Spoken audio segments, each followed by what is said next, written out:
मनोजदादा काबडी. मनोजदादा काबडी सामाजिक क्षेत्रातील कार्यकर्ता, पत्रकार, एवढे त्याच्या उपाध्या म्हणजे जे आहेत त्या कोणताही क्षेत्र असेल तर मनोजदादा काबडी ह्या पालघरला कोणी सरकारी माणूस आला तरी या ठिकाणी मी कुसुमताईंना बाबुल सरांना विनंती करतो की त्यांनी त्याचा सन्मान करायचा आहे. पावरी घेऊन यायचा आहे जो असा.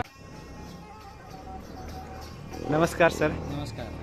नाशिक या ठिकाणी आदिवासी कला संस्कृती साहित्य अकादमी आणि युवा संकल्प आदिवासी यांच्या वतीने मला आदी साहित्य संस्कृती पुरस्कार सन्मानित केला आणि मला खूप आनंद झाला.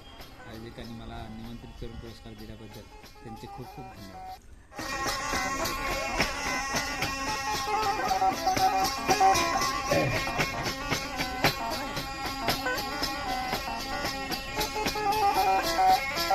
जोरदार टाळ्या वाजवायच्या आहेत. पावरी नाचून आणि गाऊन सांगायचं तर सुंदर असं त्याचं हे असतं.